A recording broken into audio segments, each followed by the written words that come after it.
Ready? Start. Let us now see how decentralized democracy in the Nagarpalika compares with the decentralized democracy in the panchayats. Democracy in village panchayats have two distinctive characteristics.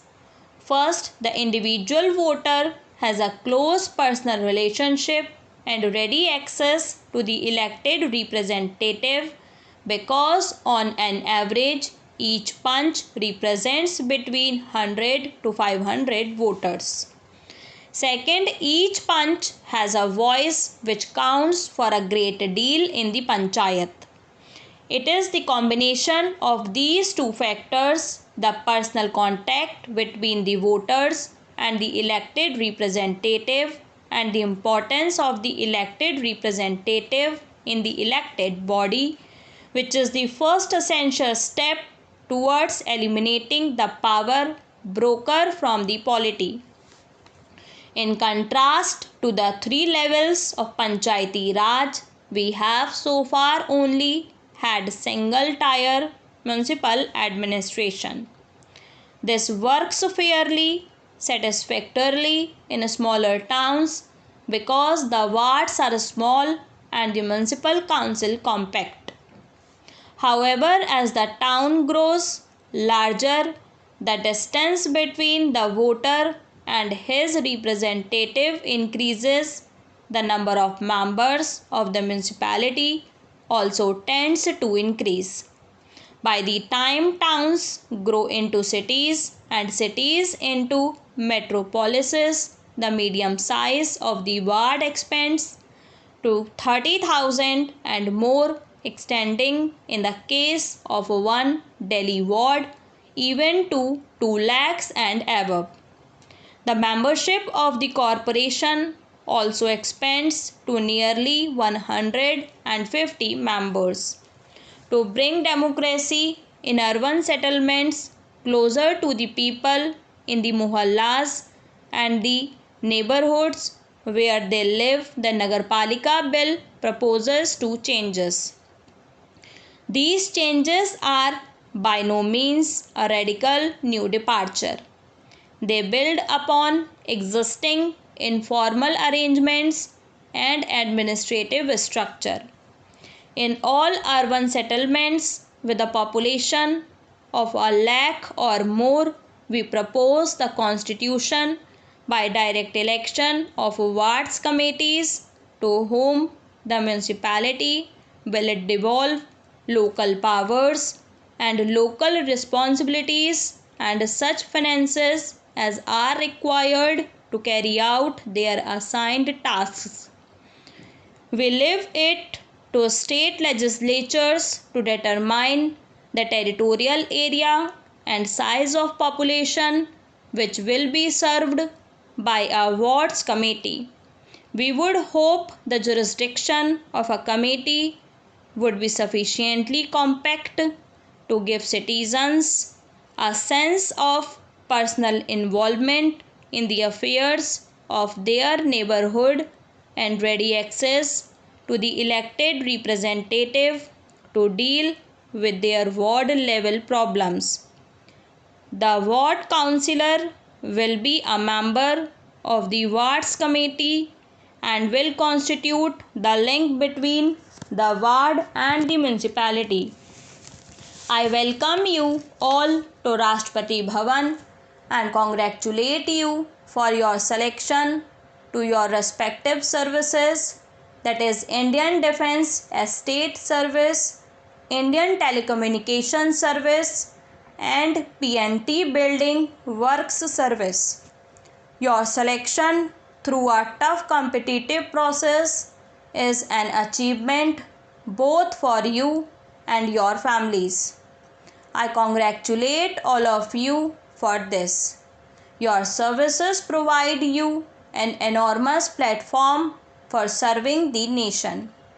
You shall be responsible for managing important projects in different domains and serve crucial sectors such as defense and telecommunications. Few jobs offer a chance to work in an office where everything that you do can be an act of service to the nation. You should be proud that you are choosing a career with a direct connection to the nation's development.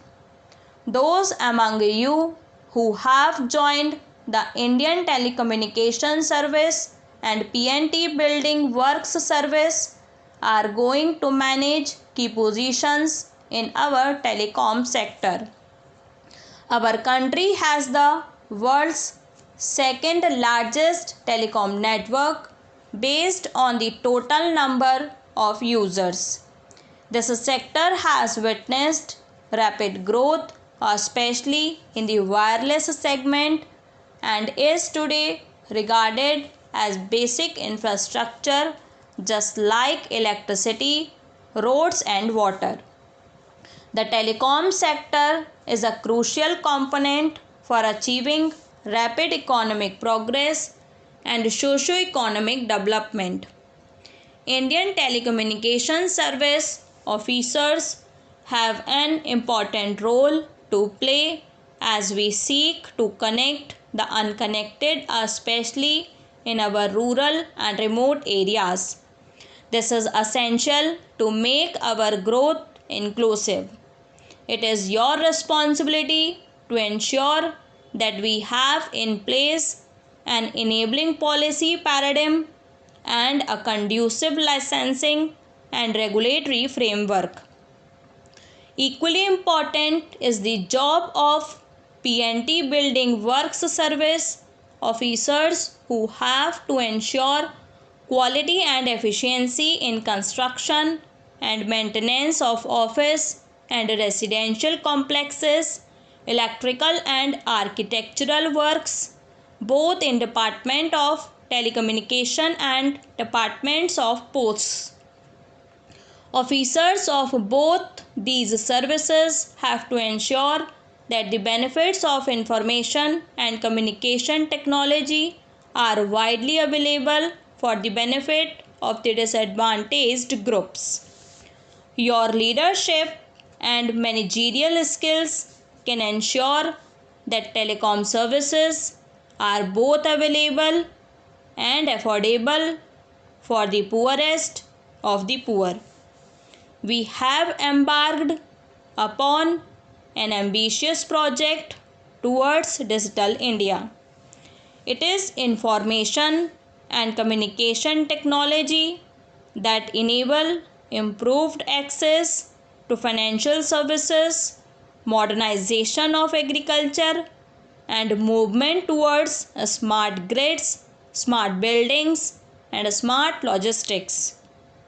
You as officers have to manage and shape projects that shall make these initiatives possible.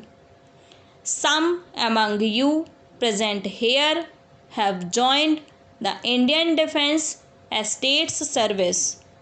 As member of this service, you shall hold key responsibilities in municipal administration of 62 notified cantonments and act as advisors to the Ministry of Defence on management of about 17.57 lakh acres of defence land in the country.